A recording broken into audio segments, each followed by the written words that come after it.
Migraine की दिक्कत है, गैस बन रही है, कृपा करके उपचार बताएं। मैं बहुत परेशान हूँ। 3 लेग्स खाली पड़ते हैं जब सिर दर्द होता है। जी, अभी सर्वप्रथम शिविर स्टार्ट होने से पहले हमने कहा था कि दर्द चाहे हो अनेक, इलाज एक है। यही सिस्टम जो बताई गई है वही हम फॉलो करना शुरू करेंगे, अपना काम बनता जाएगा। इतने भी उतावले ना हो कि 20 साल का पुराना कचरा पड़ा है वो 2 दिन में चला जाएगा, तो 2 दिन में क्यों नहीं गया, ऐसे क्वेश्चन में नहीं आना है।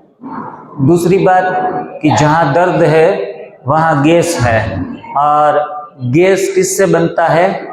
गोबर से। मतलब जो भी कचरा अंदर पड़ा है उनसे गैस बाहर आता ही रहता है। तो आप फील करते हैं कि सिर में आया तो सिर दर्द, शोल्डर में आया तो फ्रोजन शोल्डर कहा जाएगा, कमर में आएगा गैस तो उनको कहा जाएगा कमर दर्द या back pain.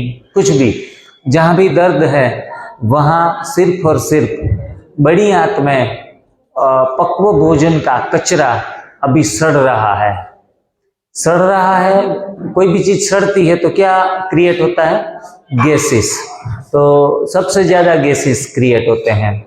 Generally gastric problem, acidic problem, ये जो वात पित्त कफ हम 3 चीजें जो कहते हैं, तो गैस्ट्रिक, एसिडिक और कफ, तो ये तीनों चीजें, उसमें से 80% तो गैस ही जनरेट होता है। तो पका हुआ खाना छोड़ दे जिनसे गैस बनता है। और हम ये भी कहना चाहेंगे कि कच्चा खाना भी प्लेट भर भर के खाएंगे तो गैस बन जाएगी, तो भी गैस बन जाएगी। कोई को सुबह से अटेंशन रहता है कि अब से मेरा व्रत शुरू हो गया है, मैंने एनडीएस फॉलो करना शुरू कर दिया है, अब मैं पका हुआ भोजन नहीं खा सकूंगी, तो जितना भी मिले, जहां से भी मिले, वो इकट्ठा करने लगते हैं। हाँ, ये मेरे काम की चीज है, ये मेरे काम की चीज है, और पेट इतना फुला लेते हैं शाम तक। तो कच्चा भोजन भी आपकी बीमारी का कारण बन सकता है, ये नोट कर लीजिएगा। कच्चा भोजन भी आपकी बीमारियों का कारण बन सकता है। उनसे भी आप गैस फॉर्म करके हेडेक ला सकते हैं। भोजन से ज्यादा भोजन, भोज माना खाना और न माना नहीं, मतलब आप भोजन से थोड़ा ऊपर उठिए।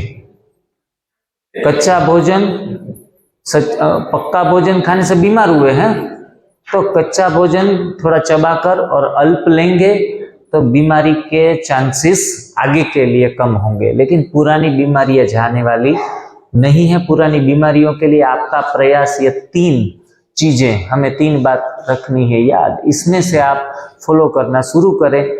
और 5 दिन में, 10 दिन में अगर माइग्रेन नहीं जाता है तो उतावले होकर इस चीज को छोड़ मत दीजिए। उपवास थोड़ा लंबा करें, कुछ भी उसमें प्रयास जारी रखें। और प्रयास जारी रखेंगे, थोड़ा उलट फेर करते रहेंगे, जहां कमी रह गई है उनको सुधारेंगे, तो ये बीमारी आसानी के साथ चली जाएगी। निर्जला फास्टिंग को कैसे समाप्त करें? 1 दिन की करें तब कैसे करें, या 11 दिन की करें तब कैसे करें? देखो, ये क्वेश्चन सबसे बड़ा महत्वपूर्ण है। सारे क्वेश्चन पूछे गए उनमें से ये नंबर 1 क्वेश्चन है। हाँ, क्योंकि निर्जला उपवास के विषय में, हम उपवास के विषय में इतना डीप नहीं गए हैं, ऊपर ऊपर से कह दिया है। लेकिन उपवास करें तो उसको ब्रेक करने के लिए, wise person knows how to break the fasting. तो ये बात हमें पूरा इसमें अटेंशन देना है।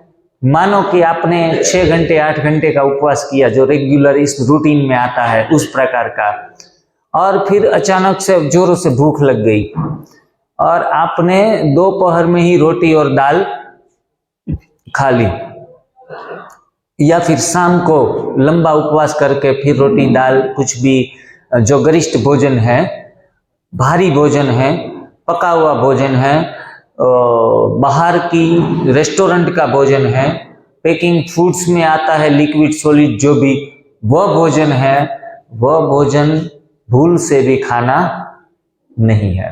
दूसरी बात, अगर मिल्क शेक पड़ा है, आपने 10 घंटे का उपवास किया, कोकोनट मिल्क है, उसमें खजूर डाले गए हैं, उसमें काजू, किशमिश, बादाम, सारी चीजें मिलाई गई है, बनाना भी है, तो एकदम हेल्दी और एक स्ट्रॉन्ग जिनको कहेंगे, ऐसा कुछ जूस पड़ा है जो हमारे दायरे में आता है, हम एनडीएस में इनको पी सकते हैं, लेकिन फास्टिंग के बाद ऐसे जूसेस पीने नहीं है।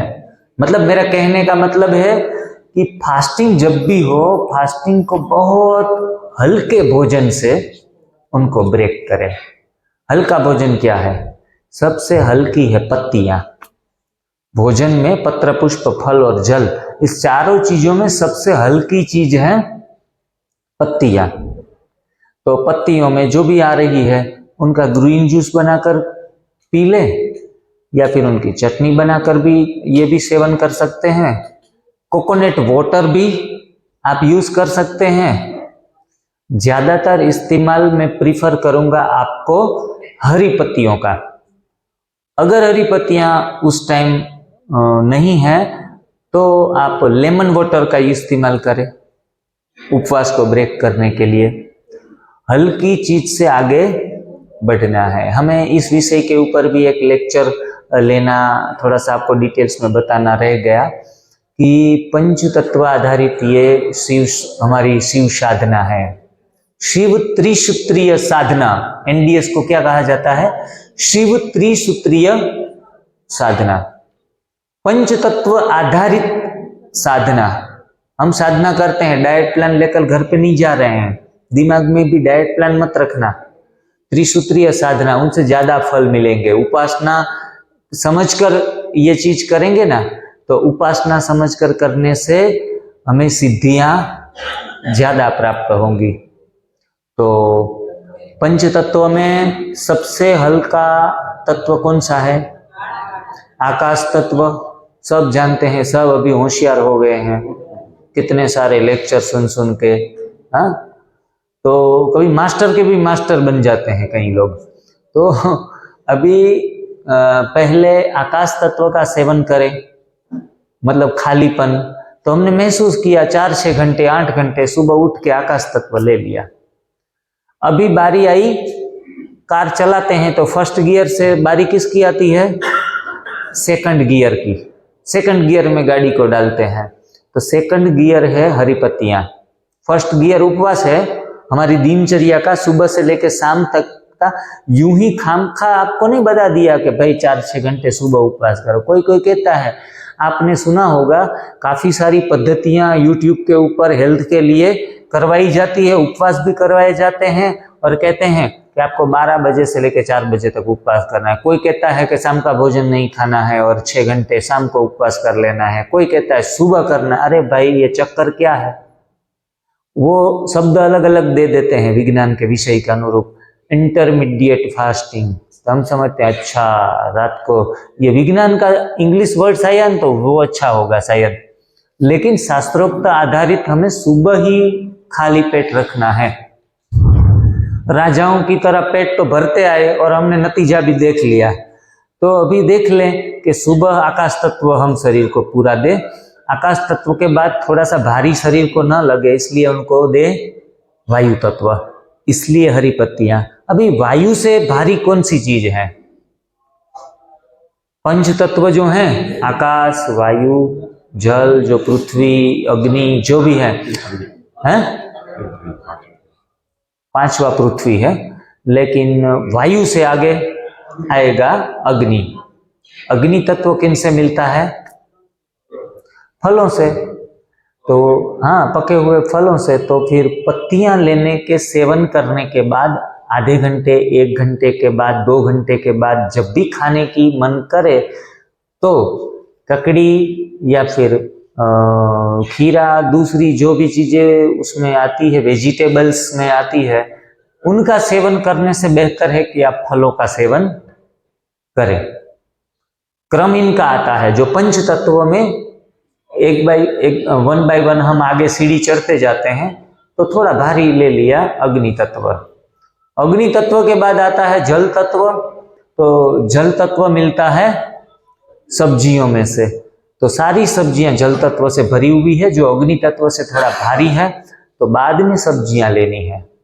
कोई कोई तो सुबह उठ के पूरा भूख लगती है तो ककड़ी टमाटर सारी सब्जियां काट कर खाना शुरू कर देते हैं। तो ये थोड़ा सा फर्स्ट गियर से सीधा चौथे गियर में डाल देते हैं। फर्स्ट गियर से चौथे गियर में सर चलती है गाड़ी? नहीं चलेगी। चौथे गियर के लिए स्पीड उतनी होनी चाहिए। तो गलती ये नहीं करना है, सीधा ही आपको सेकंड नंबर पे हरी पत्तियों का थोड़ा सेवन करके बाद में फल खाना है। फल से आपकी भूख कम होगी या बढ़ेगी? बढ़ेगी। कोई कोई कहता है अरे जब तक नहीं खा रहे हैं अच्छा है, थोड़ा भी एप्पल खा लिया, केला खा लिया, बाद में यहाँ हम ऊपर किचन में ही ध्यान रहता है कि आज शाम का क्या बना होगा। क्योंकि फल है वो हमारी अग्नि को तेज करते हैं, जठराग्नि जिनको कहते हैं ना। अभी हमने पका हुआ खाकर जठराग्नि को मंदाग्नि बना दिया है, मंद हो गई एकदम। अभी ये फल खा के जागेगी। भैया ये साधना करने के बाद भूख बहुत लगती है, ये तो अच्छा है, भूख लगना अच्छा है। लोग भूख लगाने के लिए दवाइयां खा रहे हैं कि भूख नहीं लग रही, भूख नहीं लग रही। अरे एनडीएस से तो आपको ये वरदान मिला है, गिफ्ट मिली है कि जो आपको भूख लगती है, लेकिन भूख लगने पर आप क्या खाते हैं ये महत्वपूर्ण है। भूख लगे तो अगर आप ककड़ी टमाटर ढूंढने नहीं जाओगे, सीधा घर में क्या पड़ा है किचन में, चलो थोड़ी दाल पड़ी है बची है दोपहर की, पट दे पी लेते हैं, तो ये गलत है। हमें पता है कि हमें भूख लगेगी, तो फिर शुरू से इंतजाम करना पड़ेगा, प्लानिंग तो करना पड़ेगा कि नहीं। प्लानिंग नहीं होगा तो कुछ काम नहीं। अभी आपको शाम को क्या खिलाना है उसका साहब जी ने कुछ प्लानिंग तो किया है, हैं? अब देखेंगे हाँ कितने आए हैं। अभी जिग्नेश भाई आज क्या खिलाएं, तो मैं तो इनको कहूंगा कि ऐसे थोड़े ही चलेगा रामविलास भाई, अभी क्या खिलाऊं ऐसा पूछ रहे हैं। 1 महीने से पूरा डिटेल्स उनका व्हाट्सएप पे भेज दिया कि हम पहले दिन क्या खिलाएंगे, दूसरे दिन क्या खिलाएंगे, तो सारा जो कच्चा चिट्ठा जिनको बोलते हैं वो सारा उनके दिमाग में बैठा है। तो हमें भी अगर दिनचर्या में कुछ खाना पीना है तो अगले दिन भी इनका थोड़ा शेड्यूल सेट करना पड़ेगा, उसके लिए दिमाग लगाना पड़ेगा। घर पे कुछ होता नहीं है, अरे होता नहीं है, गे करने वालों से तो हम बचेंगे कि आपने पता है कि आपको भूख लगेगी 10 बजे, तो आप ककड़ी टमाटर जो भी अच्छा लगता है वो आपने क्यों इंतजाम नहीं किया। आपको YouTube दे दिया है, बहनें शायद मोबाइल में आपको वो YouTube सब्सक्राइब करवा रही है, डिवाइन लाइफस्टाइल एनडीएस। जिन्होंने भी नहीं किया है सब्सक्रिप्शन, प्लीज उन चैनल को सब्सक्राइब कर लीजिएगा। एक तो यहाँ के सारे वीडियोस नॉलेज रहेगा, और क्या खाना है उनका सारा डिटेल्स इसमें दिया गया है। छोटे छोटे 5-5 मिनट के वीडियो इसमें डाले गए हैं। मतलब देखो, कल आपने शाम को दही बड़े खाए थे, किसको पसंद नहीं आए, किसको पसंद नहीं आए? खड़ा इसको पसंद नहीं आए। अरे खाम खा हाथ खड़ा करके दुश्मनी मोड़ ले। तो मैं भी बहुत पसंद करता हूँ दही वड़े। मैं 2-4 आइटम जो है बहनें जो बनाती है उसमें से पसंद करता हूँ, तो मुझे तो रिपीट करते रहते हैं तो मैं उनको खाता रहता हूँ, 6 साल से खा रहा हूँ। तो हमें कौन कौन सी चीज़ें जरूरी है उनका पूरा लिटरेचर, कहीं कहीं ने बुक्स ले ली है यहाँ से रेसिपी की। अभी सीधा सामने देखेंगे ना कि कैसे बना रहे हैं, कैसे ग्रेडियंट्स डाल रहे हैं, बहुत इजी हो जाएगा। पहले वीक, दूसरे वीक, तीसरे वीक, 1 महीने में तो आपको जो पसंद है ना ऐसी 7 चीजें ढूंढ लो, इसमें से ज्यादा नहीं, 200 आइटम है उसमें, 7 चीजें ढूंढ लो और 7 चीजों के ऊपर डिपेंड रहो। 7 साल चले जाएंगे, 7 साल चले जाएंगे। मैं अपना अनुभव सुनाता हूँ। मुझे कच्चे बटेटे पोहे पसंद थे, सुनिए, शुरुआत के दिनों में। कृष्णा को दूसरा कुछ बनाना आता भी नहीं था, उनका इंटरेस्ट नहीं था, तो वो कुछ बनाती नहीं थी, उसमें कुछ अंदर डुबकी नहीं लगाती थी। तो पहले मेरे को उन्होंने ग्रीन जूस पिलाया। ग्रीन जूस मैंने पिया तो जैसे मुझे लगा कि अब मेरा कोई मेडिसिनल कोर्स शुरू हुआ है। पहले दिन से ऐसा टेस्ट था, फिर भी मैं नाक बंद करके पी गया। और फिर से दूसरे दिन उसके पास मैंने ग्रीन जूस मांगा नहीं। मैं अपनी एक कजिन के वहां गया था, वो मेरे को देख के फॉलो करना शुरू किया था। 75 से 57 के ऊपर आ गई थी, इतना हल्का फुल्का। अंबाजी आप गए होंगे तो अंबाजी में वो गब्बर पर्वत है, गब्बर पर्वत 15 बार चढ़ के उतर कर आ गई। बोला कि मेरी शादी के 20 साल के बाद मैंने पहली बार गब्बर चढ़ना शुरू किया है, क्योंकि इतनी बीमार रहती थी, मेंटली फिजिकली दोनों। तो उनके जीवन में तो पूरा चमत्कार हो चुका था। तो उन्होंने ग्रीन जूस इतना वंडरफुल मेरे को पिलाया। अंबाजी जब मैं एक सेमिनार लेने के लिए गया था तो मैंने कृष्णा को पिलाया कि देख तू पी ले अभी, और ये कैसे बनता है ना वो इनसे पूछ ले। तो नीता बहन, मेरी जो बड़ी बहन है, कजिन, तो उन्होंने कहा कि क्या खामखा हमारा मजाक कर रहे हो, भला ऐसा हो सकता है कि आपसे बेहतर हम बनाएं? लेकिन ऐसा नहीं है। एनडीएस में हर एक की अपनी अपनी क्वालिटीज होती है, उसमें जहां हम कम हैं वहां आप भी ज्यादा हो सकते हो। तो उन्होंने ये जूस पिलाया, मैंने 2-3 गिलास पिए। घर पे आके फिर से वो फॉर्मूला रेकर आज तक कृष्णा बना रही है, आपके सामने भी यही पेश कर रही है। तो उसमें से क्योंकि हमारे यहाँ डॉक्टर की एक मीटिंग हुई थी तो सारे डॉक्टर्स पहले मना कर दिया कि भाई हम नहीं पियेंगे आपका ये ग्रीन जूस, क्योंकि हमें ये आदत नहीं है। आप चाय पानी कॉफी कुछ भी पिला दो इस सेशन में, लेकिन ये ग्रीन जूस नहीं। तो हमने कहा कि डॉक्टर साहब आप इतना भी पी लो, भले झूठा बच जाए, इतना भी पी लो हमारे लिए, हमारी रिस्पेक्ट रखने के लिए तो चलेगा। इतना पिया तो पानी इससे भी बढ़िया टेस्ट बनता है। आज आप जो पी रहे हैं ना, इनसे भी बढ़िया बढ़िया 3-4 टेस्ट बनते हैं, वो आपको अभी नहीं दे रहे हैं क्योंकि उनमें थोड़े मसाले ऊपर नीचे करने हैं। तो आपको तो ज़्यादा से ज़्यादा सेहतमंद है ऐसी चीज दी जाती है। वो जूस पीने के बाद उनको पानी पूरी का पानी वो भूल गए और 3-4 गिलास बड़े मजे से पिए।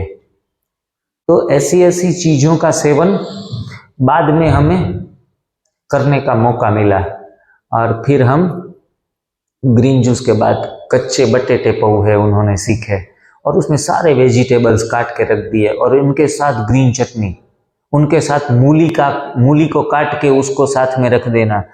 तो ये चीजें, और एक गाजर का अचार बनता है, गाजर और मिर्ची, उसमें थोड़ा सा वो आता है, राई के कुरिये आते हैं, वो थोड़े डालने, ज्यादा नहीं, वरना तो कोई स्किन प्रॉब्लम भी हो सकता है ज्यादा मसाला खाने से। तो थोड़ा बहुत टेस्ट के लिए, तो वो डालने के बाद वो कच्चे बटेटे पोहे के साथ मेरे को अच्छी गुड फीलिंग आती थी। शाम को मैं पेट भर के खा लेता था, सो जाता था। फिर पता चला कि जी आलू पोटैटो हाँ जी, आप यहाँ क्या कहते हैं? आलू कहते हैं। और इस आइटम को क्या कहते हैं? बटेटे पोहे, आलू पोहा बोलते हैं। हाँ, बटेटे पोहे गुजरात में बोलते हैं, पोहा। तो फिर मैंने वो खाना तो शुरू किया। फिर पता चला कि जो सर जी हमारे नॉलेज में एनडीएस में है कि अनाज और दालें सेहत के लिए खराब है, वो थोड़ा सा भी ज्यादा सेवन हो जाता था पेट में जैसे चिपका चिपका रहता था।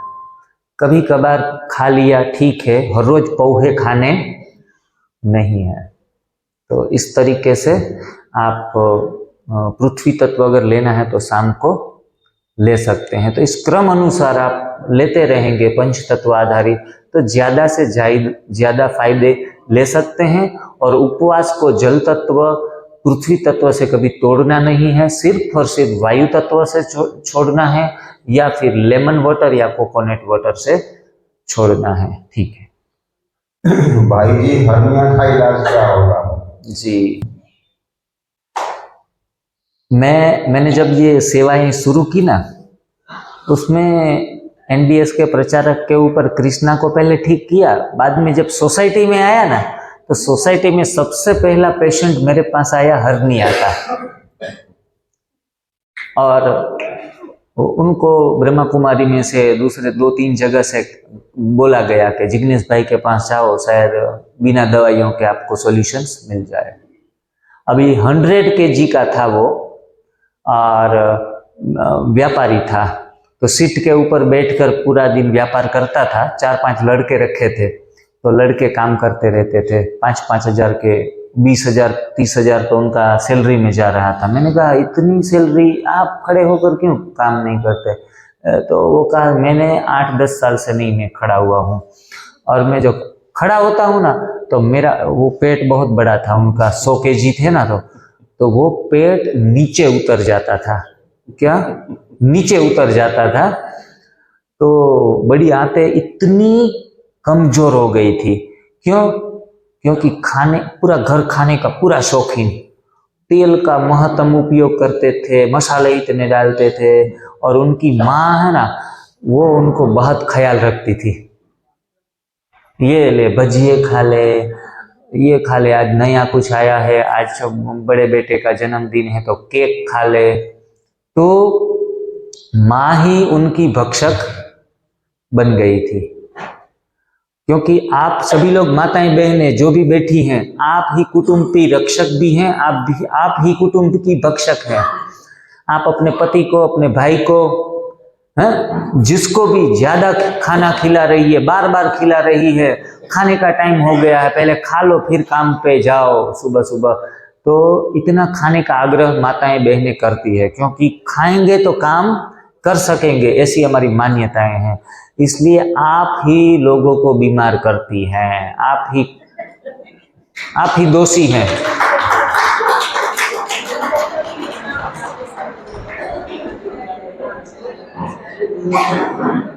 हकीकत में पका हुआ खाना एक बार ही खाना चाहिए, एक ही बार खाना चाहिए पका हुआ। फिर भी आप अपने पति को कितनी बार खिलाती हैं? 3 बार खिलाती। मैं 2 बार खाता था शादी से पहले। शादी होने के बाद मेरा खाना हो गया 3 टाइम, और चौथा 4 बजे स्नैक्स आते थे। तो ये 2 चीजें बढ़ गई। बोला कि आपकी माताजी आपका जितना ख्याल रखती थी, मैं उनसे ज्यादा आपका ख्याल रखूंगी।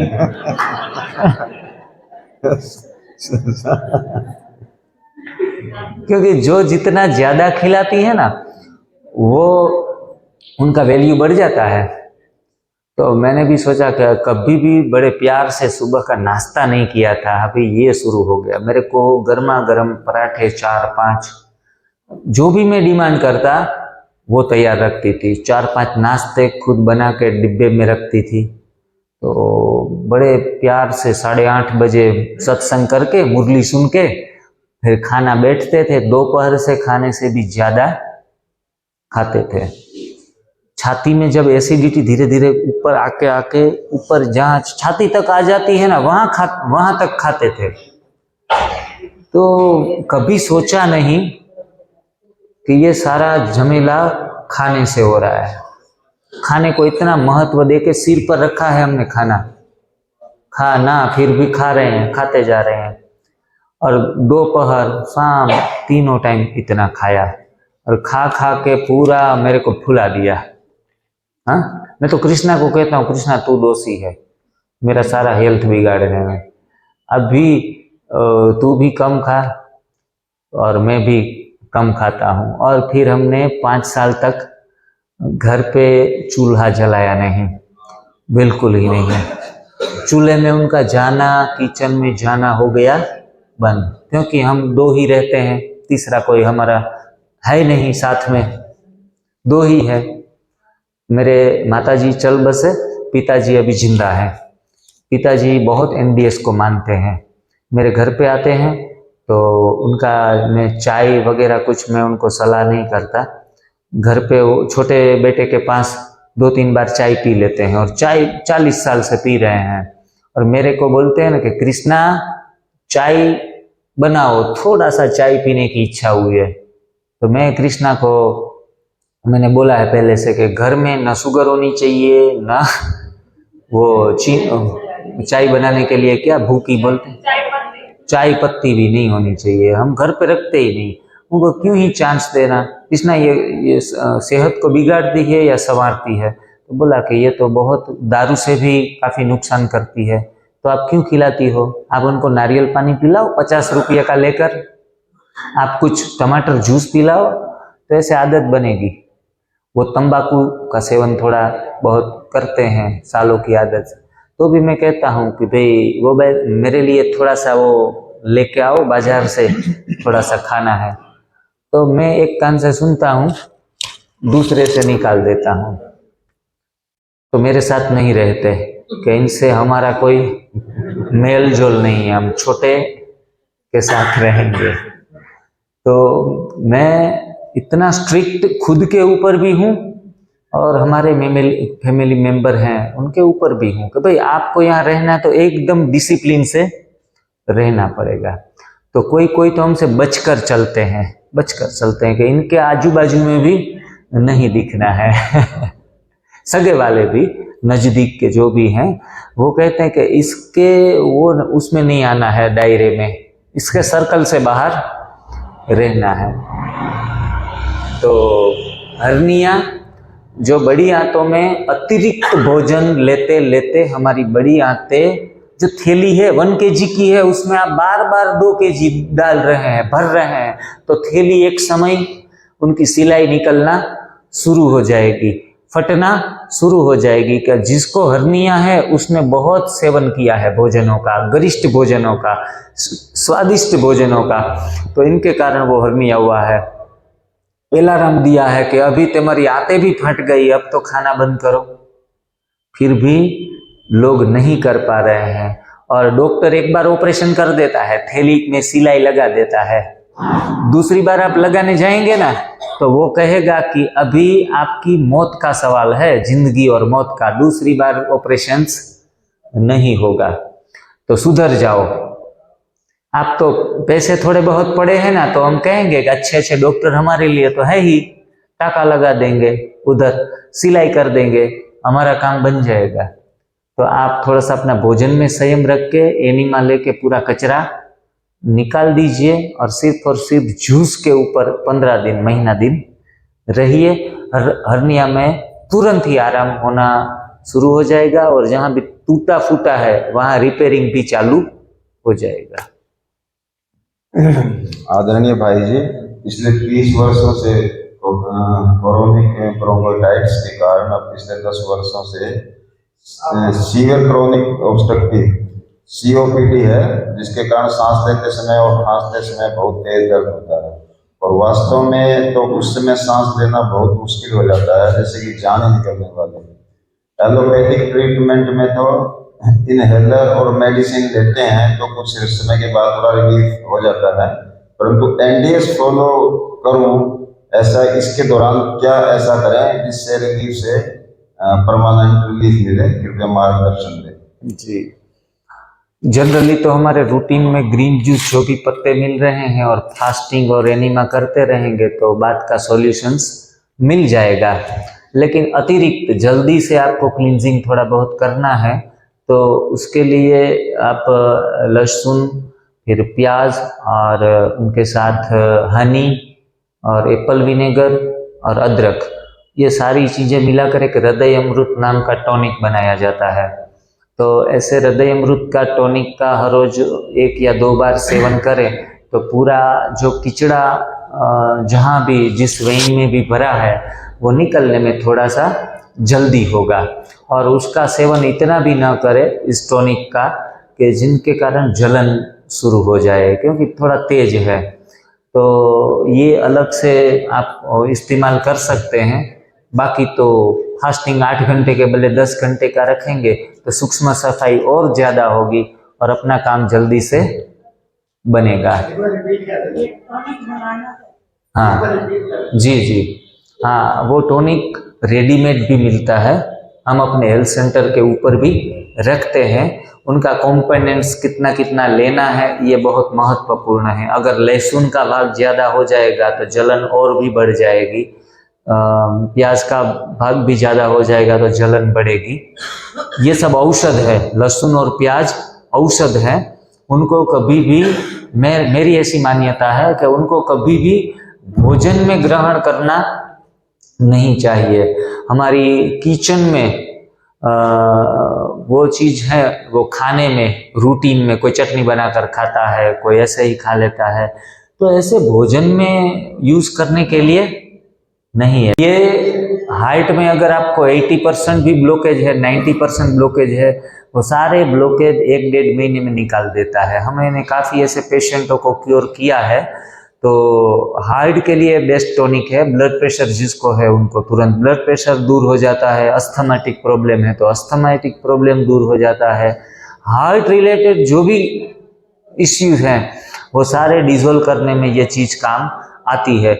आप थोड़ा सा लंबा फास्टिंग करेंगे और कच्चे भोजन के ऊपर डिपेंड रहेंगे और बस एनिमा अच्छे तरीके से सुबह, दोपहर और शाम तीनों वक्त लेते रहेंगे तो लगभग 15 दिन में तो आप काफ़ी सारा रिलीफ ले चुके होंगे। बाकी थोड़ा कंटिन्यू आगे करना है। भाई जी, अगर पूरे शरीर पर गांठें हों तो वह कैसे ठीक होंगी? अगर सुबह घबराहट हो तो क्या करना चाहिए? जी जी, सुबह घबराहट हो तो शिव का नाम स्मरण करना चाहिए, भगवान को याद करना चाहिए, उनसे ही घबराहट हमारी दूर होती है, बरोबर। और जिस वजह से घबराहट हो रही है कई बार, तो इस वजह को भी दूर पहले कर देना है। छोटी बड़ी बात है। अभी किसी को सास है, बहू को कुछ कह नहीं पा रही है कि ये गलत है गलत, तो वो बात उनके अंदर दब जाती है। तो ऐसी छोटी छोटी बातों से भी घबराहट होती है। तो आमने सामने बैठकर डांटना नहीं है, लेकिन बड़े प्यार से इस बात का सॉल्यूशंस कर लेना है। पति पत्नी के बीच हो, सास बहू के बीच में हो। और तीसरी बात ये भी है कि अनेक जन्म से हमारे मन में, हमारे संस्कारों के वश ये भय का संस्कार हमारे अंदर आ जाता है। तो बार बार व्यर्थ वेस्ट थॉट्स आने का संस्कार हमारे अंदर आ जाता है, तो अंदर जी मचलता रहता है। तो उनको कंट्रोल करने के लिए कुछ भी नहीं करना है। आहार शुद्धो सत्व शुद्धि, और सत्व शुद्धि दृढ़मति ऐसा कहा जाता है। सिर्फ और सिर्फ आहार को शुद्ध कर लिया, अपनी मति स्थिर हो जाएगी। हाँ जी। श्रीमान जी, मैं पहले 3 दिन का उपवास कर चुका हूँ, जिसमें मैंने काफी कमजोरी महसूस की थी। 1 मिनट, हाँ गांठ वाला रह गया, देखो गांठें अभी छूटी नहीं। तो गांठों को छोड़ने के लिए क्या करेंगे? पहली बात यह है कि शरीर में गांठें होने का कारण साइकोलॉजिकली ये भी होता है। जनरली कैंसर की गांठें जिनको होती है उनके अंदर ऐसा नहीं कहेंगे 100% यही रीज़न है, लेकिन काफ़ी सारे केस में स्टडी किया गया है कि उसके पीछे ये रीज़न रहता है कि जिनको बदले की भावना ज़्यादा रहती है। बदले की भावना, इसने मुझे ये कह दिया ना, तब मैं उनको ना बोल दूं तब तक मेरे को चैन नहीं पड़ेगा। तो ये बातें हमने रिस्टोर करके, सेव करके, फाइल बना के दिमाग में रख दिया हमने। किसी ने एक गाली दी तो हम उनको 4-5 न दे तब तक हम शांत नहीं बैठेंगे। तो ये बातें हम छोटी छोटी स्टोर कर लेते हैं, तो वो गांठ बन जाती है। वो सॉफ्टवेयर चीज है, सॉफ्टवेयर कन्वर्ट इनटू हार्डवेयर। तो ये चीजें हम सरल सहज हमारा स्वभाव बनाएं। पहले बातों को छोड़ना सीखे, लेट गो करना सीखे, तो गांठें रिलीज होने में आसानी रहेगी। और दूसरा, जो गांठें जमा हो रही है वो कौन सी चीजें हैं? आप अपना रूम क्लीन कर रहे हैं, मानो कि कमरा साफ कर रहे हैं, और थोड़ा थोड़ा कचरा बिखरा हुआ है, तो आप वो जो आता है रूम सफाई करने का, उनको क्या कहते हैं, झाड़ू, तो झाड़ू थोड़ा थोड़ा लगाएंगे और सारा कचरा एक जगह पर जमा कर देंगे। शरीर भी ये काम करता है। आपके अंदर पके हुए भोजन के कण चारों तरफ बिखरे हुए होते हैं, कचरा जिनको कहेंगे, तो शरीर क्या करता है, उसको सभी जगहों में हमें टेंशन ना आए इसलिए वो सभी जगहों से एक जगह पर जमा करता जाता है, एक जगह पर जमा करता जाता है, एक जगह पर जमा करता जाता है। इतनी काफी सारी जगहें बन जाती है। बड़ा हॉल हो और कचरा साफ करना है तो थोड़ा इधर जमा करेंगे, थोड़ा उधर जमा करेंगे, थोड़ा उधर जमा करेंगे। तो ये गांठें, शरीर भी ये करता है काम। आपको जिंदा रखना, उसमें उनको ज्यादा इंटरेस्ट है कि ये मर न जाए कहीं, तो वो कचरा जमा कर दे। और हमारा जो स्टमक है ना, वो स्टमक तो हमने इतना गरिष्ठ ले लेके पूरा कॉन्स्टिपेटेड कर दिया है कि आगे का रास्ता बंद है, काम चालू है, ऐसा लिखा हुआ होता है ना, हमने अपने रास्ते सारे ब्लॉक कर लिए। तो जो भी कचरा है वो टॉयलेट से नहीं निकल पा रहा है, तो गांठें बन रही है। अब लंबे समय तक फास्टिंग करो, जूसेस पियो, थोड़ा बहुत कच्चा भोजन खाओ, गांठें धीरे धीरे गलने लगेगी। ठीक है, तो इस तरह से आगे जाना है। श्रीमान जी, मैं पहले 3 दिन का उपवास कर चुका हूँ, जिसमें मैंने काफी कमजोरी महसूस की थी। अब मैं 5 दिन का उपवास करना चाहता हूँ, कृपया मेरा मार्गदर्शन करें। जी जी। शरीर में अगर पित्त दोष है तो चक्कर ज्यादा आएंगे। एनडीएस की साधना आप करेंगे ना, तो समझ लेना कि आपके अंदर पित्त दोष ज्यादा है, कि जो चक्कर आ रहे हैं हमें बार बार। कोई कोई कंप्लेन करता है ना कि भाई ये थोड़ा भूखा रहने से चक्कर आ जाते हैं, तो उनके अंदर पित्त दोष का अभी शुद्धिकरण हुआ नहीं है, इसलिए आपको चक्कर आ रहे हैं। वो कोई बड़ा इश्यू नहीं है। दूसरी बात, अभी क्या क्वेश्चन था? 5 दिन का करना चाहता हूँ। हाँ, और 3 दिन में क्या? कमजोरी महसूस। अभी कमजोरी महसूस होने का कारण है कफ दोष, बरोबर। कफ दोष जिसको ज्यादा है, उनको साधना करते करते बार बार वो कमजोरी का ही गाना गाएंगे। तो कफ दोष दूर करने के लिए अच्छे तरीके से हम जो ये पूरी सिस्टम को फॉलो करते हैं, तो न रहेगा वात दोष, न रहेगा पित्त दोष, न रहेगा कफ दोष। 2 महीने 3 महीने के बाद न कमजोरी महसूस होती है, न चक्कर आते हैं।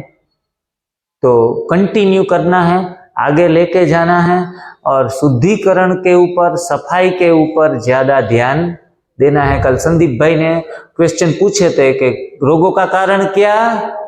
गंदगी, निवारण क्या? सफाई। तो सफाई होने के बाद, क्लींजिंग होने के बाद, आपका कफ दोष कम होने के बाद ऑटोमेटिकली ये जो आपका क्वेश्चन है उनमें आपको समाधान मिल जाएगा। मेरी माँ की उम्र 80 साल है, उनको किडनी व शुगर की प्रॉब्लम है, उपाय बताएं। जी। APS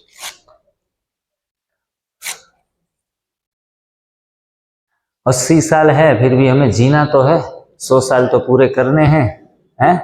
कोई कहता है कि 80 साल हो गए, अभी क्या क्वेश्चन करने से फायदा है, यूं भी हमारी टिकट आ गई है। 80 साल तो हमने देख ली दुनिया, फिर भी अभी 20 साल और है। बड़े मजे से जीना है। और किडनियां खराब होने का कारण सबसे बड़ा रीजन दवाइयां हैं, मेडिकल दवाइयां हैं। हम इसलिए ही कहते हैं कि प्लीज आप मेडिसिन से पहले हट जाइए। Every medicine has a 13 side effect and 10 is more powerful. तो जिन्होंने भी सिर दर्द के लिए गोलियां खाई है, फीवर के लिए गोलियां खाई है और हर रोज खाई है, रूटीन में खाई है, समझो कभी भी 60 साल 70 साल 80 साल में आपकी किडनियां जाने वाली है। जिन्होंने नॉनवेज खाया है, तो नॉनवेज खाने वालों की भी किडनियां जाती है। कोई 100 रुपये 500 रुपये भी देता है ना, तो कभी भी आज तक भी अपने पर्सनल यूज में हम नहीं लेते। उनका कितना ऊंचा सेवा भाव होता है, और हम अपने लिए खर्च कर दे तो हमसे बड़े कोई दोषी नहीं है। हाँ, एक चीज होती है कि कोई 2000 देता है तो हम 3000 साथ में डाल के 5000 का सेविंग उसमें कर देते हैं, क्योंकि हमें वहां एक बड़ा सा हेल्थ सेंटर बनाना है कि जहां लोग फ्री ऑफ आ सके, फ्री ऑफ खा सके, ऐसा कुछ हम सोच रखा है। लेकिन अकेले से इतना फाइनेंस पॉसिबल नहीं है। 5 लाख फॉलोअर्स है, सिर्फ 10-10 रुपये देंगे तो भी हेल्थ सेंटर का जमीन या कुछ खरीद सकते हैं। लोगों में हम देखते हैं कि एनडीएस की उसमें तप के ऊपर ज्यादा जोर देते हैं। सेवा की बारी आती है ना, तो सेवा में अंदर ये हाथ डालना थोड़ा सा कठिन है, हाँ या पर्स खोलना थोड़ा कठिन है, क्योंकि इस सेवा भाव में वो चौहान सर तो कहते थे कि कोई कहता है ना कि मेरे को सेवा में लगाओ इस तप सेवा सुमिरन में, तो मेरे को बुखार आ जाता था कोई देने का नाम। और कोई कोई तो इतने कंजूस होते हैं कि जो दूसरा कोई देता है ना, दान पुण्य करता है, तो उनको देख के उनको ताव आ जाता है, फीवर आ जाता है? तो जितना सेवा करेंगे अच्छी बात है। आपका क्वेश्चन आ गया, पूरा ले लिया? हाँ जी, ठीक है। मेरे भाई जी वेरिकोस बहुत बढ़ गई है, उसके लिए क्या करें? क्या? मेरी माँ को हाँ, किडनी। तो किडनी में हमने बताया कि जैसे आप थोड़ा थोड़ा जूस का सेवन करेंगे, घट घट से नहीं पीना है जल्दी से, तो किडनी लोड नहीं ले सकेगी, कमजोर है फिल्टर करने में। तो भोजन भी उनको कच्चा बहुत थाली भर के नहीं खिलाना है, हल्का हल्का बीच बीच में, जब ज्यादा भूख लगे न रहा जाए तो कोई भी प्रकार के वेजिटेबल, या मैं तो पर्टिकुलर नहीं कहूँगा, कोई भी फ्रूट जूस, और डॉक्टर भले मना करते हैं कि भाई फलाना चीज नहीं लेनी, फलानी चीज नहीं, लेकिन वेजिटेबल में और फ्रूट में जो भी आता है उसमें से थोड़ा कंटेंट सिप सिप करके, चम्मच चम्मच करके पी लिया करें, एनिमा लिया करें, तो धीरे धीरे करके किडनी कवर अप होगी। और क्रिएटिन जो है वो भी धीरे धीरे नीचे। हाँ, शुगर के लिए तो कुछ नहीं करना, एनिमा लगा लो। मेरे भाई जी वेरिकोस बहुत बढ़ गई है, उसके लिए क्या करें? वेरिकोस देखो, कोई कोई रोग है ना वो थोड़े कठिन हैं। जैसे कि मैंने अपने अनुभव में, अपने 5 से 7 साल के अनुभव में ये चीज देखी है कि सारे रोग जल्दी से चले जाते हैं। एक किडनी का प्रॉब्लम और दूसरा वेरिकोस वेन का प्रॉब्लम। इसमें पेशेंट को बड़ी सी मेहनत लगानी पड़ती है, हाँ? और लंबे समय तक ये करना पड़ता है। किसी के तो पांव भी कमजोर हो जाते हैं वेरिकोस वेन्स की वजह से, खड़े नहीं हो पाते, झुक जाते हैं, बैठ जाते हैं। तो उसके लिए उसमें जो ब्लड फंसा है, कचरा वहां फंसा है ना, उसको निकालने के लिए आपको फास्टिंग, सूक्ष्म सफाई के ऊपर जोर देना पड़ेगा। ज्यादा फास्टिंग कर पाएंगी और एनिमा लेती रहेंगी तो ये वेरिकोस वेन का प्रॉब्लम धीरे धीरे करके जाएगा। मैं तो कहूँगा 4-6 महीना समझ लो, इतना तो। और उसमें पका हुआ बीच बीच में डालते रहेंगे तो ये सॉल्यूशंस आपको शायद ना मिले। आज हम रामविलास भाई और हंस रहे थे कि इसमें सारी तकलीफें ही हैं सभी की। तो मैंने कहा कि हमें अच्छे अच्छे सॉल्यूशंस ऐसे भी देने हैं कि चलो कभी पकौड़ी खाई है? बोला कि नहीं महाराज, पकौड़ी तो नहीं खाई है। अच्छा, तो उनको हरी चटनी और लाल चटनी में से आपने कौन सी खाई है? तो बोला कि महाराज लाल चटनी हम तो खाते हैं। अरे हरी चटनी खाओ पकौड़ी के साथ, तो वहां से कृपा आना शुरू हो जाएगी।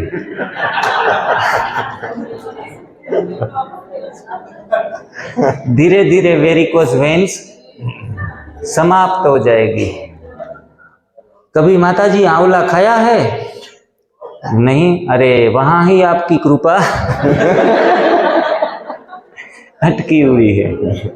ग्रीन जूस भी कभी पिया है? नहीं पिया महाराज, नहीं पिया महाराज। आपकी कृपा कहाँ अटकी है? ग्रीन जूस में। एनिमा बेनिमा कुछ लगाते हो? नहीं महाराज। अरे तो फिर कैसे होगा?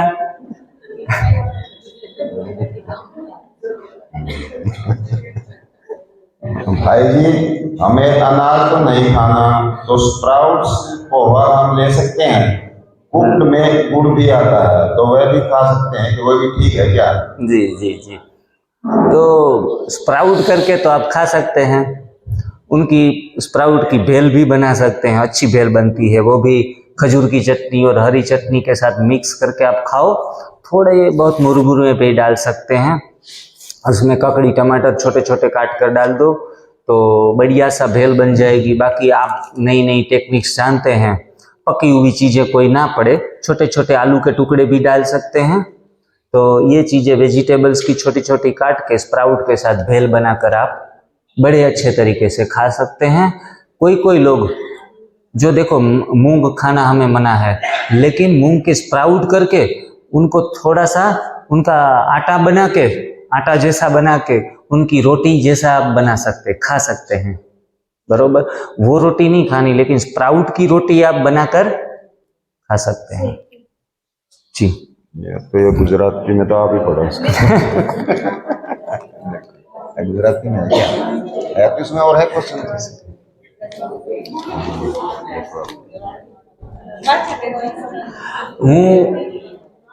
आप गुजराती भी थोड़ा सुन लीजिए। હું नौकरी करूँ छू तो एनडीएस कई रीते करी सकाय। हाँ, किसी को पता चला क्या पूछना चाहते हैं? हिंदी देखो, इसके लिए तालियां हो जाए लालचंद भाई के लिए। बिल्कुल हूबहू गुजराती का ट्रांसलेशन किया, एक भी गलती नहीं, कि मैं नौकरी करता हूं तो एनडीएस को हम किस तरह से फॉलो कर पाए। तो ऐसी समझ, हमारी सोच गलत है कि फ्री लोगों का, रिटायर लोगों का ये काम है। हाँ? जो एकदम से छुट्टी उनको मिल गई है अभी, तो उसके लिए ही एनडीएस बनाया गया है। लेकिन एनडीएस खास करके नौकरी हो या कितना भी मेहनत का काम हो, बस इनका शेड्यूल एक बार शुरू कर लीजिए, 15 दिन महीना दिन आप फॉलो कर लेंगे तो पता चल जाएगा कि आप नौकरी में और भी ज़्यादा अच्छे तरीके से काम कर पाएंगे, और उनमें क्रिएटिविटी आपकी बढ़ेगी, आपका कंसंट्रेशन फोकस बढ़ेगा, आपका इंटेलिजेंस बढ़ेगा, तो नौकरी करना आसान हो जाएगा। मैं नौकरी करता था, नौकरी में मेरे पास 32 लोग काम कर रहे थे, जिनको मेरे को ऑर्डर दे के काम करवाना था। तो वो 32 लोग में मैं पूरे दिन 1300 लड़के थे, जिस स्कूल कॉलेज में काम करता था 1300 स्टूडेंट थे। अब 200 स्टूडेंट में एक बंदा चाहिए, उसके बदले में अकेला 1300 का काम करता था। सुबह शाम होते होते दिमाग इतना फुल हो जाता कि सैटरडे का संडे का हम वेट करते थे, इतना लोड इधर आता था। काम कर लेते थे, लेकिन हर बार स्ट्रेस, तनाव, टेंशन, क्योंकि एक जिम्मेवारी होती है। बाद में हमारा खाना कम हुआ, इंटेलिजेंस बढ़ा, और सर जी, हर एक का विशेषता, जो इंटेलिजेंस सभी की अपनी अपनी है ना, उनको मैं यूज करने लगा। मैं ऐसे पाँव चढ़ा के बैठता था, तो मेरे बॉस आते थे ना, तो वो, जिग्नेश भाई आप तो इतने फ्री बैठे हैं, तो वो मेरे को, कोई सेठ है ना, अपने जो वहाँ एम्प्लॉय है ना, उनको फ्री नहीं देख सकते, उनको बेचारे को जलन होती है। तो मेरे को कहते थे कि आप फलानी फाइल दो, फलाना काम दो, उनका रिपोर्ट दो। सारे तैयार रहते थे मेरे पास।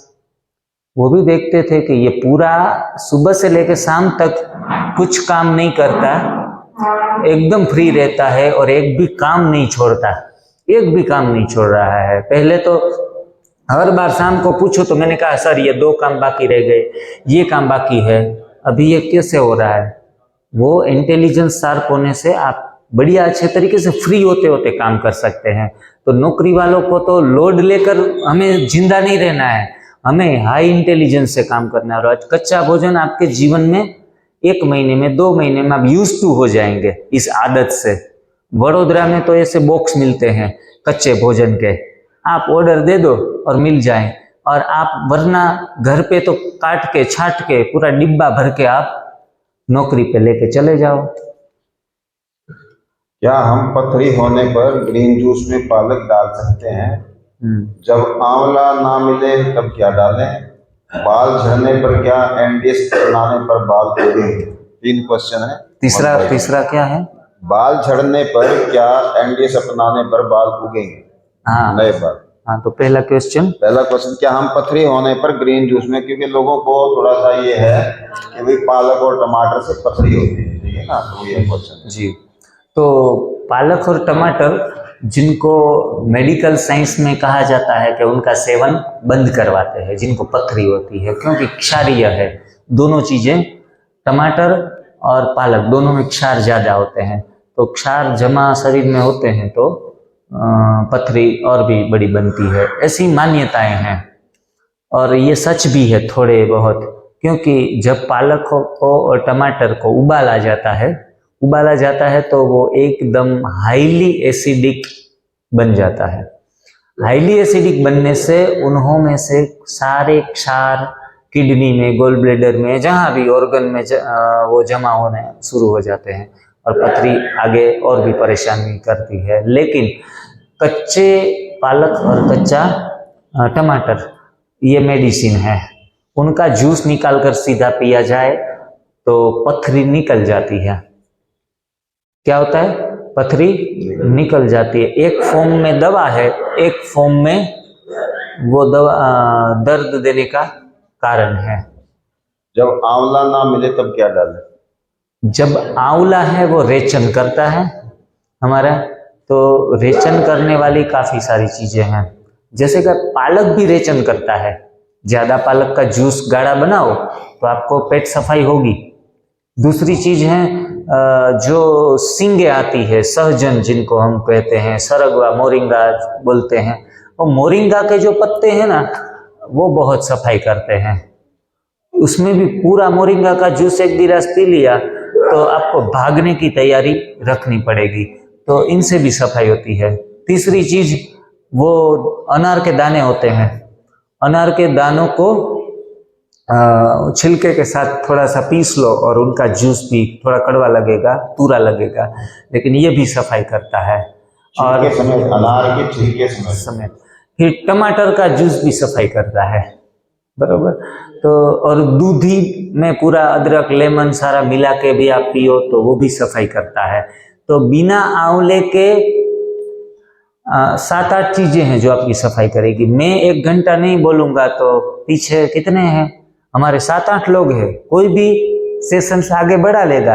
हाँ, कोई एक व्यक्ति के ऊपर डिपेंडेंट नहीं है कि ये रहेंगे तो ही काम आगे बढ़ेगा। तो इस तरीके से किसी भी चीज के ऊपर ओरिएंटेड एनडीएस सिस्टम नहीं है। ओके। बाल झड़ने पर क्या एनडीएस अपनाने पर बाल नहीं उगाने? हाँ, बहनों को बाल संवारने में जो मजा आता है वो कहीं नहीं आता। जितने घने और लंबे बाल होते हैं तो वो आईना ज्यादा देखती रहती है, अगर कम बाल है, थोड़ी सी ताल पड़ गई है तो आईने में देखना बंद कर देगी। तो ये तो फायदा होगा, नुकसान में भी फायदा समाया हुआ है। लेकिन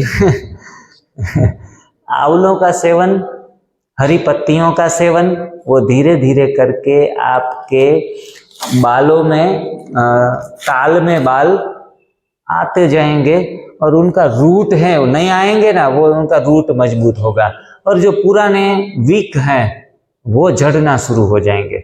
वो झड़ेंगे तो आप वो कांसका लेकर, दातिया लेकर उनको ठीक करती ही रहोगे, इतने झड़ेंगे। टेंशन भी आएगा कि इतने झड़ रहे हैं, और 1 महीना नहीं, 6-6 महीने। हाँ, लेकिन ताल नहीं पड़ जाएगी।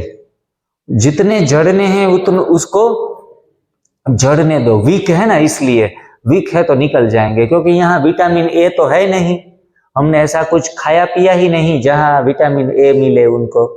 इसलिए अभी विटामिन सी, विटामिन ए ये भोजन जाएंगे, नए बाल उगना शुरू हो जाएंगे। कैंसर का पेशेंट था, इनको इतनी बड़ी टाल थी इधर, कैंसर तो 2 महीने में नहीं गया, हीलिंग 50% से ऊपर अच्छा फायदा उनको मिला। वो इतना मुस्कुरा कर आया, उनका चेहरा इतना था, आज भी मुझे वो याद आता है। वो पेशेंट, आनंद उनका नाम था। तो वो जब भी आता था ना, पहले दिन आया ना, मैंने कहा कि आपको खाना छोड़ना पड़ेगा, तो बहुत मुस्कुरा कर बोला कि जी कल से मैं करूँगा। सर जी जूस पिए तो अच्छा रहेगा। मैंने कहा ये भी अच्छा है, तो चलो मैं कल से सिर्फ जूस के ऊपर रहूँगा। इतना फॉलो अच्छे तरीके से करता था। 2-3 दिन में तो सारा पेन उनका खत्म हो गया। और 1 महीना हुआ तो इनकी पत्नी, धर्म पत्नी, उनका बाल संवारती थी, उनको ठीक करती थी हर तेल बेल लगा के। तो उन्होंने धर्म पत्नी ने कहा कि अरे आनंद, तेरे को तो यहाँ तो इतने सारे गुच्छा हो गया, बाल आ गए। 1 महीने में, सिर्फ और सिर्फ 1 महीने में, 1 महीने उन्होंने सिर्फ और सिर्फ जूस का सेवन किया। तो बाल को बढ़ाने के लिए जूस का सेवन, अनाज को और कच्चे भोजन को भी स्टॉप करे तो और भी बाल अच्छे होंगे। और इसका कारण मल का कारण भी है। मैं एग्जाम्पल बताता हूँ आपको। जैसे कोई गंदा पानी है, किसी नाले में गंदा पानी बह रहा है, तो उसमें हम पंप लगाते हैं, टुल्लू पंप। जैसे हमारा जैसे हार्ट है, ऐसे ही तो वो पानी को खींचने में उस पंप को ज़्यादा टाइम लगेगा। एक अगर खून में मल है, खून आपका गंदा है, तो उसमें अगर आप संजीवनी क्रिया से मल को निकाल देंगे, आपका खून इतना साफ हो जाए, क्योंकि यहाँ तक वो पहुँचता ही नहीं। जैसे टुल्लू पंप का जो पानी है, उसको ज़्यादा जोर लगाकर साफ पानी हो तो ऊपर तक जाएगा। जब हमारा खून साफ हो जाता है तो वो फिर आपका जो ब्लड सर्कुलेशन है वो ऊपर तक जाएगा, और जब यहाँ तक वो जाएगा तो नेचुरल बात है, वो बाल अपने आप ठीक हो जाएंगे, आपके बाल भी उगेंगे। और ये संजीवनी क्रिया उसके लिए बहुत जरूरी है। बहुत जी। अभी बाकी छिलके समेत, हाँ, पीस के पी सकते हैं। जूस में इसका थोड़ा बहुत छिलका डाल सकते हैं।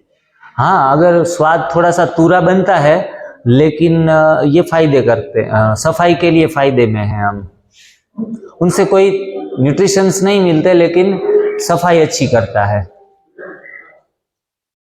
जी। गाल ब्लैडर में स्टोन है, क्या निकल सकता है पूरा समझाएं। गाल ब्लैडर में जी, अगर किडनी में स्टोन है, दूसरे कोई ऑर्गन में स्टोन है, तो थोड़े आसानी से निकल जाता है। गोल ब्लैडर वाला जो इश्यू है उसमें थोड़ा टफ है, समय भी, वक्त भी पूरा देना पड़ेगा गोल ब्लैडर के लिए। छोटा सा ऑर्गन है गोल ब्लैडर, और उनमें आप कंटिन्यूटी ज़्यादातर जूस वगैरह डालते रहेंगे, शरीर से सारे गैस्ट्रिक इश्यू सारे निकल जाएंगे। गैस्ट्रिक इश्यू तो धीरे धीरे करके पेन होना पहले तो खत्म हो जाएगा। वो निकलने की बात तो दूर रही, लेकिन पहले पेन होना बंद हो जाएगा। कोई अनाज और दालों का सेवन आप बंद कर देंगे और पुराना कीचड़ा निकाल देंगे तो ये आराम मिल जाएगा।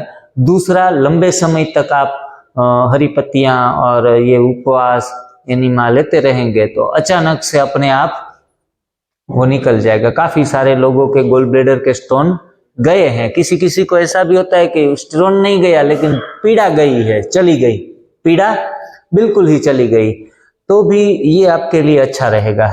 दोनों परिणाम आ सकते हैं जी। ये तो गुजराती फिर आ गया आप। ये सब जी। अभी भाई गुजरात से आए हैं, उन्होंने पूछा वो PSI जो पुलिस में भर्ती उनको होना है। हमारे SI होते हैं या PSI। तो उसमें थोड़ा सा फिजिकली फिट भी होना पड़ता है, इसलिए एक्सरसाइज वगैरह करना पड़ता है। फिटनेस एक्स्ट्रा ऑर्डिनरी रखनी पड़ती है, तभी तो उसमें पास होंगे और आगे की यात्रा वो कर सकेंगे अपनी कैरियर की। तो उसमें आप अगर सिर्फ और सिर्फ केले और एप्पल खाएंगे, थोड़ा बॉडी ऐसा ऐसा दुबला दुबला दिखेगा, तो PSI को कोई मार के चला जाएगा। हाँ? क्योंकि रो डाइट कंटिन्यूसली फल और कोई समय से ज्यादा लेते हैं ना, तो बहुत दुबले तो हो जाते हैं, ये बात तो याद रखनी है। तो फिर थोड़ा सा बॉडी फिट भी होना चाहिए ना। आप मेरे को ज्यादा शायद दुबले नहीं दिखते, मैं कम दिखाई देता हूँ दुबला। पहले दुबला बहुत हो गया था, फिर पता चला कि अभी थोड़ा सा कुछ एडजस्ट कैसे किया जाए। तो आपके लिए सर जी, सुबह के जो फास्टिंग करते हैं, आप बीमार तो है नहीं, तो सुबह का फास्टिंग है वो बिल्कुल ब्रेक कर देना है। 2 घंटे बस फास्ट कर लीजिए, और सुबह सुबह स्प्राउट और खजूर और ककड़ी, टमाटर, एप्पल जो भी मिले वो सब कुछ अच्छी सी डिश बना के, उनकी भेल बना के आप एक नहीं 2 डिश का सेवन करें, क्योंकि आपको सुबह सुबह रनिंग करनी होती है। तो रनिंग के लिए तो आप कैलोरी बर्न करते हैं, तो नई कैलोरी जमा करने के लिए और भोजन थोड़ा लिया करें। कोई कोई कंडीशन ऐसी आती है, किरिन डी लेनरोले करके एक रनर है, हाँ वो रनर है ना, एथलेट है, तो वो सिर्फ और सिर्फ ब्रीदिंग के सिवा कुछ नहीं करता, फिर भी नंबर आता है उनका रनिंग में वगैरह। तो ये उनका शरीर ऐसे एडजस्ट हो गया है। हमारा शरीर भी हो सकता है, हमारा शरीर भी पॉसिबल है, शरीर के पास हर एक पॉसिबिलिटीज हैं, लेकिन अभी नहीं है। तो हम अच्छे तरीके से कच्चे भोजन का अलग अलग प्रकार से व्यंजन बना के यूज किया करें, ज्यादा से ज्यादा, एक बार नहीं 5-7 बार आप उनका सेवन सभी चीजों का करते रहे, तो एकदम शरीर में थोड़ा फैट भी बढ़ेगा और काम भी अच्छी, फिजिकल वर्क भी अच्छी तरीके से कर पाएंगे। हर समय थकी रहती हूँ, मेरी उम्र 60 साल है, मेरी पूरी बॉडी में बहुत पेन होता है। 20 साल की उम्र से बॉडी पेन व कमर दर्द रहता है, कब्ज बहुत ज्यादा रहता है। आपने इसमें लिखा नहीं है कि एनडीएस अभी अभी शुरू किया है या फिर 4-6 महीने हो गए हैं? हाँ जी, अगर आपने अभी अभी ही शुरू किया है तो आपका क्वेश्चन ये वाजिद है कि शुरू के सेशंस में तो थकावट हो या चक्कर हो या फिर ऐसे 8-10 सिम्टम्स आते हैं, डायरिया हो या फिर नाक का बहना हो, बाल झड़ना हो, पैरों में और भी ज़्यादा दर्द हो, कमर दर्द में बढ़ोतरी होना, बैक पेन में बढ़ोतरी होना, तो ये काफ़ी सिम्टम्स हैं, वो आपको आएंगे। तो अभी आप शांति रखिए, आराम करिए, भगवान की भक्ति करिए, उनका नाम स्मरण, नाम जप करिए और ये समय को पास आउट होने दे। 1 महीना 2 महीना अपने आप ही सारा बैलेंस होता जाएगा। हाथ पैरों में सूनापन है, क्या एनडीएस उपयोगी है? जी, जो एनडीएस से सारी नसें अपने आप काम करने लगती है, जो थोड़ा ज़्यादा अच्छे तरीके से करते रहेंगे ना, क्योंकि एक एक नस नाड़ी सारी स्वस्थ प्यूरिफाई होती है। क्योंकि हमने पैरालिसिस के पेशेंट देखे हैं, खटिया से जो खड़े भी नहीं हो पा रहे थे, बैठ भी नहीं पा रहे थे, वो चल रहे हैं। तो कुछ तो उसके अंदर घटित हुआ है कि उसके मसल्स और जो वेन्स हैं उसमें कुछ दम आया है, स्ट्रेंथ आई है। तो ऐसे ही पैरालिसिस के पेशेंट में आ रहा है, तो फिर आप तो पैरालाइज नहीं है, अच्छे खासे हैं, तो धीरे धीरे करके आपके मसल्स भी, आपकी वेन्स भी, वो भी अच्छी हो जाएगी और ये शून्यपन है वो धीरे धीरे करके चला जाएगा। उसके लिए अलग भी थेरापियां भी आप यूज कर सकते हैं, जैसे कि कोई कोई मशीन्स थेरापी आती है, हीटिंग थेरापी आती है, मैग्नेट थेरापी आती है, जो मेडिसिन फ्री थेरापियां हैं, तो उनका भी सहयोग आप ले सकते हैं। हाँ जी, क्या टमाटर, हम उनको फल कहेंगे, फल कहेंगे। देखो, टमाटर को रक्त फल कहा जाता है। जिसको भी रक्त की कमी आई हुई है, खून बहुत कम हो गया है, उनको टमाटर का जूस का सेवन 2-4 बार किया करो। 1 महीने में तो खून एकदम बढ़ जाता है टमाटर से। मेवों का प्रयोग कर सकते हैं, बादाम वगैरह। किसका? हाँ, ड्राई फ्रूट्स है ना, वो सर जी, चौहान सर जी कहते हैं गुंडे है, गुंडे। हाँ तो वो चिपका हुआ रहता है, पाउडर फॉर्म में रहता है, हमारी आर्टरीज में सभी जगहों पर चिपकने का काम ज़्यादा करता है। तो प्रोटीन थोड़ा बहुत है उसमें, तो प्रोटीन के हिसाब से गेन करने के लिए स्प्राउट बेस्ट ऑप्शन है। ये जो है वो आप अगर बंद कर सके तो सबसे बेहतर है। नहीं बंद कर पा रही है तो उनको रात को भिगोकर दूसरे दिन रात को थोड़ा बहुत लेना है।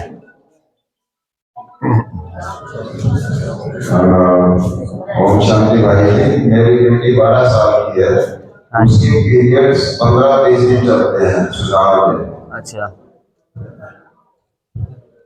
आजकल सारी युवा बहनों में सबसे ज्यादा और ज्यादा इश्यूज प्रॉब्लम्स आ रही है तो ये मासिक प्रॉब्लम, पीसीओडी भी कभी कभी उनको कहा जाता है। तो इनको दूर करने के लिए एक ही कारण, कई बहनों को, हमारे साथ जो भी बहनें जुड़ी हुई है ना, उसमें से 2 बहनों को ये प्रॉब्लम था।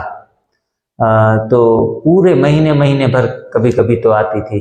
जो बीना बहन हमारी हैं, चश्मे पहनती हैं, तो 9वीं क्लास में पढ़ती थी, तब से उन्होंने ये गाइनोलॉजिक प्रॉब्लम के लिए काफ़ी सारी दवाइयाँ खा ली। अभी फिलहाल हालत उनकी एनडीएस में जुड़ने से पहले ऐसी थी कि महीने में लगभग 25 दिन वो ब्लडिंग उनको होता था, 5 दिन आराम मिलता था। देखो कैसी हालत हो जाती है बहनों की, हैं? इतना चिड़चिड़ापन, इतना स्ट्रेस, इतना टेंशन, काफ़ी सारा, और दुबलापन भी। तो ये सारी चीज़ों का वो शिकार हुई। बाद में जैसे ही एनडीएस फॉलो किया, साइकिल है वो महीने में जो रेगुलर नहीं था वो एग्जैक्ट 4-6 महीने करना पड़ा, 4-6 महीने में वो रेगुलर हो गया। आज के दिन में भी वो बहुत अच्छे तरीके से अपना लाइफ गुजार रही है। वो इतनी बार बार याद करती है ना, तो एनडीएस को लाख लाख शुक्रिया देती है कि भाई जी हमारे ये बहनों वाले प्रॉब्लम्स है ना, वो गायनेकोलॉजिस्ट तो इतनी दवाइयाँ खिलाते हैं ना, तो और भी आगे चढ़ा बढ़ा कर आगे बढ़ा देते हैं। और इसमें भी बहनों की शादी हो जाती है और बच्चे अगर वो डिमांड्स करते हैं तो बच्चे भी इश्यू जो है उसका सॉल्व नहीं होता। मतलब काफ़ी सारी दवाइयाँ हो जाने के बाद भी बच्चे नहीं होते हैं। तो वो सिर्फ और सिर्फ उनकी माताओं, जो वो पेट में होती है ना, तब उनकी माताओं का सेवन गलत होता है, पका हुआ बहुत भोजन, और खुद भी बचपन से ही काफ़ी सारा पका हुआ भोजन के ऊपर डिपेंड रहती है, तो ये प्रॉब्लम आते हैं। वो बोलती थी कि मेरे को पनीर का साग बहुत अच्छा लगता था, तो बचपन से वो पनीर का साग बहुत खाई, और कहा जाता है कि रोगों की गंगोत्री है ये, एनिमल मिल्क रोगों की गंगोत्री है।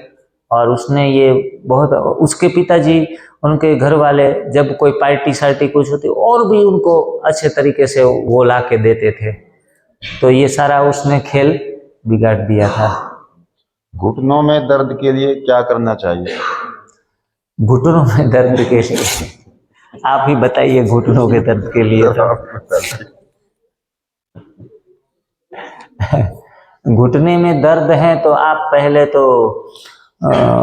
घर पे आराम से बैठे रहिए, कहीं जाइएगा नहीं। अभी पुराने समय में तो हम यही करते थे, घर पे बैठ जाते थे, फिर आप अच्छे तरीके से अच्छा वाला टीवी में न्यूज़ आता है वो तेल मालिश मंगवा लीजिए और उनको अच्छे तरीके से राउंड राउंड राउंड राउंड करके घिसाई करते रहिए। तब तक घिसाई करते रहिए जब तक घुटने चले ना जाएं।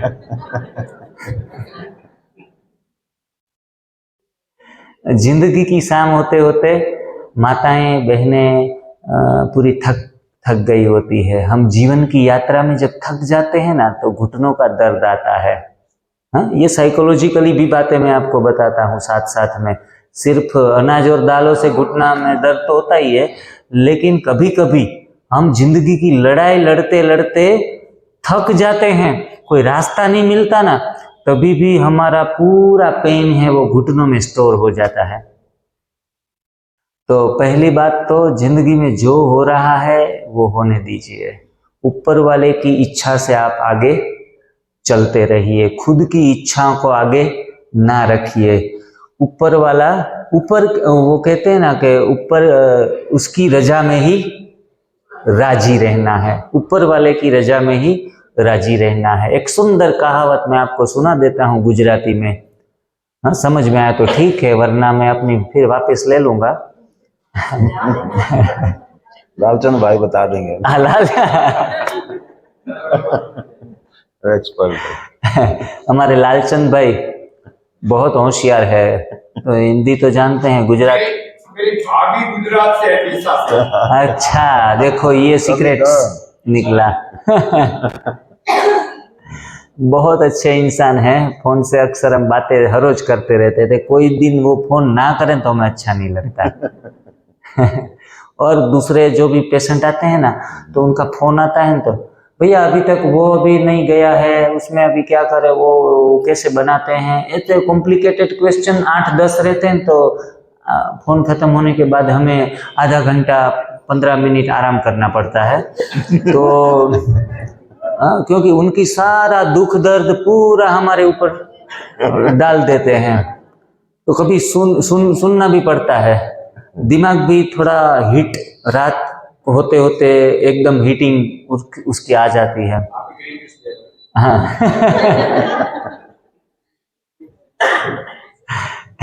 एक मिनट। तो गुजराती की मैं जो कहावत मैं आपको सुनाना चाहता हूँ कि वैसा एटीट्यूड रखेंगे तो आपका थोड़ा स्ट्रेस लेवल कम होगा और दिक्कतें कम होती जाएंगी। तो गुजराती कहावत है, मारो ठाकर करे ई ठीक। मारो, बोलिए, आप सब बोलिए, मारो ठाकर करे ई ठीक। मारे ठाकुर करे ई ठीक। हाँ, ठाकर मतलब परमात्मा के लिए ठाकर शब्द, वो ठीक मतलब वो तो आप जानते हैं, वो जो करता है वो हरि करे सो खरी, हरि करे सो खरी। इस एटीट्यूड में रहिए। थायराइड के कारण आंखों में दर्द है, जिग्नेश जी कैसे ठीक होंगी? अच्छा, थायराइड के कारण आंखों में पेन। जी जी जी, एक रोग होता है, उनकी साइड इफेक्ट दूसरे ऑर्गन में आती है, वो चाहे थायराइड हो या बीपी शुगर हो। शुगर वाले पेशेंट है, उनको थोड़े समय के बाद बीपी आती है, थोड़े समय के बाद हार्ट का प्रॉब्लम आता है। तो एक रोग पूरी श्रृंखला बनाता है। कहते हैं ना कि सुख में सुख मिक्स होता है, दुख में दुख होता है। तो एक रोग से अनेक रोग आपको परेशान कर रहे हैं, तो फिर क्या किया जाए? नहीं, वो वही बताएं। हाँ, तो उसके लिए जब आप थोड़े से इस सिस्टम में ही, आफ्टर ऑल लास्ट आंसरिंग तो यही होता है कि आपको थोड़े से और संयमित बन के, इसमें थायराइड थोड़ा जाने में भी टाइम लगाएगा। शुगर वाले तो शायद 5 दिन में भी उनका शुगर ठीक होते, हमने देखा है शिविरों में, लेकिन थायराइड वाले बहुत कम होते हैं जिनका 5 दिन में ठीक होता है। तो उसके लिए 1 महीना, 2 महीना, 3 महीना और किसी किसी को 6 महीने राह देखनी पड़ती है थायराइड के लिए। तो एक रोग जाएगा, उसके साथ जुड़ा हुआ दूसरा रोग भी उसके साथ चला जाएगा। हेपेटाइट सी का क्या इलाज है? हेपेटाइट सी जी, विज्ञान ने जहां भी कचरा रुका, जहां भी मल रुका, उनका एक अलग नाम दे दिया। रोगों के नाम इतने सारे हैं। एक भाई तो हमारे वहां ऑफिस में आया और हमें कोई इंग्लिश में लंबा लंबा नाम सुनाया कि ये लाख लोग में से एक को होता है और इनका नाम ये है। मैंने पहली बार सुना था, तो मैंने कहा कि भाई जी वो ठीक है वो रोग, लेकिन उनमें होता क्या है आपको वो बताइए, है तकलीफ क्या होती है? तो सिंपल थियरी है, ये है कि ऊपर जब कचरा जाता है तो माइग्रेन होता है, नीचे कचरा जाता है तो पुरुषों में प्रोस्टेट और बहनों में ये जो पीसीओडी वगैरह कुछ होता है। तो जिधर भी कचरा रुकता है इस प्रकार के रोग निर्माण होते हैं। अभी हेपेटाइटिस सी है, तो कृपया बताइए कि उसमें आपको किस प्रकार की समस्याएं खड़ी होती है, वो थोड़ा कौन? किसका क्वेश्चन था ये? जी, हेपेटाइट सी। अच्छा, आपके? हाँ,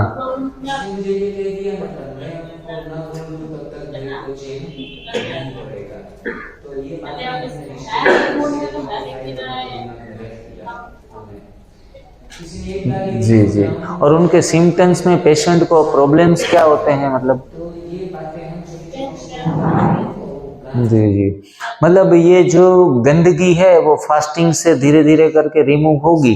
फास्टिंग से मैं तो कहूँगा, ग्रीन जूस और सारी दूसरी चीज़ें हैं उनके बदले ही fasting is more precious and more effective than green juice and enema. तो फास्टिंग को सूक्ष्म सफाई पर ज़्यादा जोर देंगे तो एक एक सेल से सारी इम्प्यूरिटीज निकल दी जाएगी। वक्त रहते रहते पता चलेगा कि ये तो चला गया। कोई कोई रोग चला जाएगा ना तो आपको 5 दिन 10 दिन के बाद तो पता चलेगा, लेकिन धैर्यता से काम लेना है। बचपन से यदि पोलियो की प्रॉब्लम है तो क्या उसके लिए एनडीए सहयोगी रहेगा? जी, जो बाईबोन जो भी तकलीफ है, हाँ हयाती आप आओ इधर। देखो ये मैं आंसरिंग करूं इसके पहले मैं इनको मौका देता हूं। ये बहन जी। हाँ जी, एनडीएस में चौहान सर भी बता रहे हैं कि एनडीएस उस चीजों पर काम करता है कि जो बाइबोन ना हो, जो बचपन से ही अपाहिज होते हैं। अपाहिज। हाँ, तो उनका तो कोई ऐसे हम इलाज नहीं दे सकते कि वो तो बाइबोन में उनको ये समस्या है, तो एनडीएस उन चीजों में काम नहीं करता है। पर हाँ, हम एक आशा की किरण रख सकते हैं कि बॉडी की अगर क्लींजिंग होगी और सारा कचरे की सफाई हो जाएगी तो फिर इसमें चांसेस है कि वो क्योर होने में हमें सहायता करेगा, पर 100% नहीं श्योर कर सकते। जी, बाईबोन जो पोलियो है उसमें मैं तो कहूँगा कि वो पोलियो जाने वाला नहीं है, लेकिन फायदा इतना होगा जो एनडीएस वाला पेशेंट होता है ना, एनडीएस करने वाला जो साधक होता है उसको भी पोलियो है और एक पका हुआ भोजन खा रहा है उनको भी पोलियो है। अगर उनको दोनों को दौड़ाया जाए तो इनका नंबर आगे आएगा, क्योंकि उसके शरीर में लचीलापन ज्यादा होगा, उनके शरीर में दर्द नहीं होगा। तो ये फायदा पोलियो वाले स्टूडेंट पेशेंटों को मिलता है। ओम शांति भाई। भाई जी मेरी आंखें भारी होती हैं, सुस्त होती हैं, याददाश्त भी कमजोर है, 1 सेकंड में काम की बात भूल जाते हैं। जी जी, इनको कहेंगे इंद्रियों का मल है। इंद्रियों में भी, शरीर में तो मल जमा हो ही जाता है, लेकिन एक समय के बाद हमारी इंद्रियां जब कमजोर होने लगती है तो ये सारा किचड़ा धीरे धीरे करके ट्रांसफॉर्म होके हमारी इंद्रियों में आ जाता है। तो इंद्रियों की जब शरीर की सफाई पूर्ण हो जाएगी तो बाद में सेकंड सेशन आएगा इंद्रियों का, तो इंद्रियों की सफाई होती जाएगी तो ये जो तकलीफ आपकी है वो अपने आप ही चली जाएंगी। ऐसा नहीं कि आप बूढ़े हो गए हैं तो अभी आपको ये प्रॉब्लम जाने वाला नहीं है। आपकी आंखें कमजोर ही रहेगी या आपके कान कमजोर ही रहेंगे, वो भी एकदम ठीक हो जाते हैं। एक बहू थी, वो मेरे पास आई और कहा कि भाई जी आपने मेरी सास को एनडीएस फॉलो करवाया तो आज मुझे वो सुबह उठ के कचरा पोछा वो सब कुछ लगा देती है, तो मेरा एक काम वो कर देती है, तो मेरे को बहुत फायदा हुआ।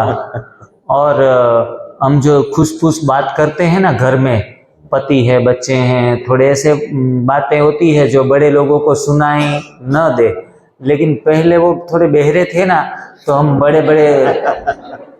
बड़ी आवाज से बातें कर सकते थे।